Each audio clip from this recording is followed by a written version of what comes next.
No news of our wandering driver? Nope. He's blown it. Damn. Yes? I've just received a telephone call, sir, from the Metropolitan Police. It appears that the vehicle London was driving has been found abandoned in the Green Park area. Abandoned? Well, where's London? If you recall, sir, I did try to warn you about... Yes, all right, Paul. You've made your points. It's all down to me. Can't let him blow us out.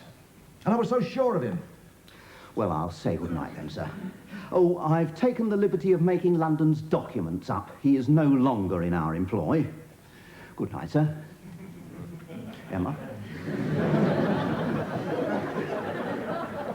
Well, at least he's gone home wagging his tail. Yeah, I suppose every slug has his day. I really am not interested, London. The fact is, as I predicted, you cocked the whole thing up.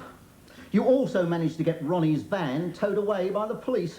Well, if you just shut your gums a minute and let me explain... Oh, no, it's far too late for that. You've already been sacked. Oh, Tal, choice. Thanks very much. After all I went through yesterday, well, it ain't fair. Tough titty. I'll give you a tough titty in a minute. You'll end up as if your face has been set on fire and then spanked out with a spade. All right.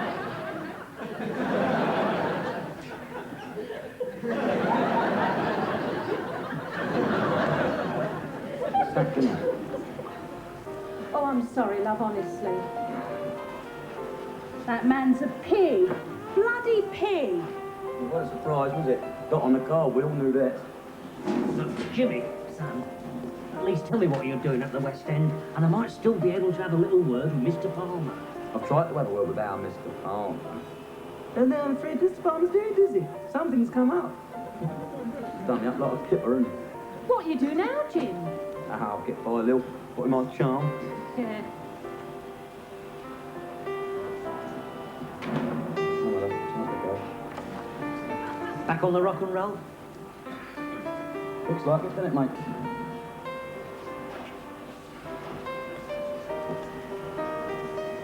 Yeah, Rose, if you want to paint the town red, give us a call, eh? You bet. Bye. Hello.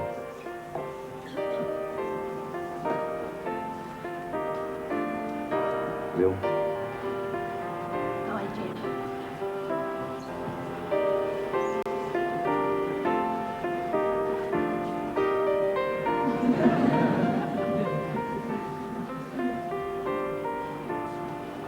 How are feelings, eh, Mr. Wainwright?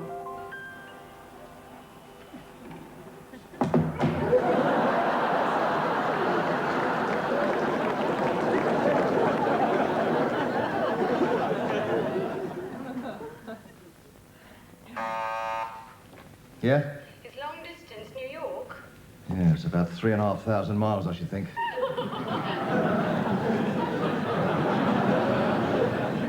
sir. Mr. Carling calling from New York on line 1. Oh, thanks, Emma. Hello, Si. Look, I'm sorry about that cock-up yesterday. You got it? At the airport. He put the bite on you for 20 quid. Well, I don't know. It's me golden handshake. It's more like a kick in the cobblers. Just the bloke I was looking for. Oh, well, if you want to sack me, you're too late. Do what? Ugh. I'll have the law on you for that. I never touched you, you polisher. What the bloody hell's going on here? I sacked him. Yeah. And he went out the office and against the office door, and he, in the... Nuts. The geezer's nuts. Exactly. Calm down, you two. You've sacked him, you say? Yes, and bloody good riddance. Yeah, one more peep at you and I'll separate you from your breath. Hold up. I spoke to Si Carling on the phone. You missed him at the hotel, but caught him up at Heathrow, right? Spot on. But his van. He abandoned his van. Look, the quickest way to Heathrow is on the tube. Every div knows that. I flew the tube, didn't I? Got there, then I jumped in a cab and delivered the Monroe's package. A cab. He used a taxi. How come you tapped Si Carling for 20 quid? He did what? Well, I had to, didn't I? I used all my own money on the tube fares. He was all right, so I was having a drink at the bar. Here, he's a lager man like myself, you know. Damn it. Mr. Carling is the president of a company. Oh, shut up, Paul. Yeah, shut up, Paul, you spam. Enough. And it's painfully obvious it's going to be impossible for you two to work with each other again.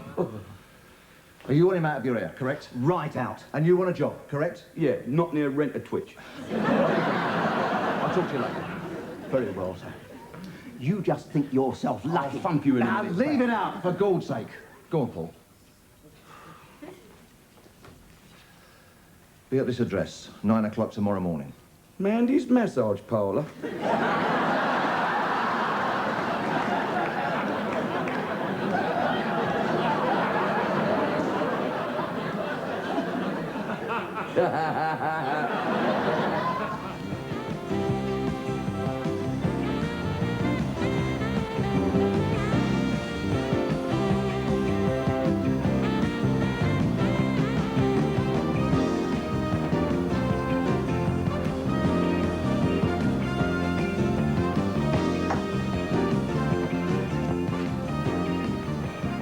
We have a complete stock of clothes pegs, and our knives were sharpened yesterday. If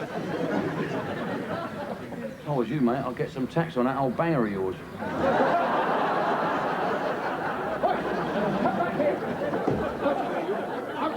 Out! Hang on, I'm here to see Mr. Palmer. He told me to be here this morning. You have an appointment. Yes, I have an appointment. Pity you ain't as sharp as your knives. Name? Eh? Question too difficult for you? Oh, very funny. Very, very whimsical. 0.5 on the clapometer. Mr. James London, Esquire. Oh.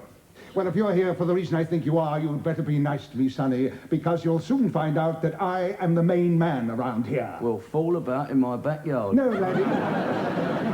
My backyard. Ah, Jim. Oh, Governor. Some gaff, innit? Yeah, not so shabby, eh? Yeah. Get these from Mandy's and all. Yeah, Henry, I'll left some papers on my dressing table. Sir, Who's that?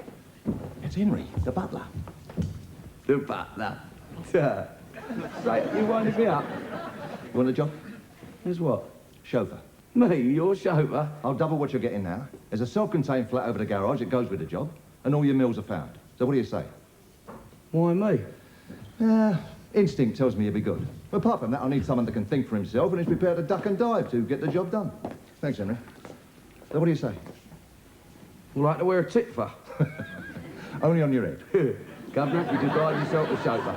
Right, well, Henry will show you around the place and fill you in on a few of the house rules. And Jim, welcome. Thank you, Mr. Palmer.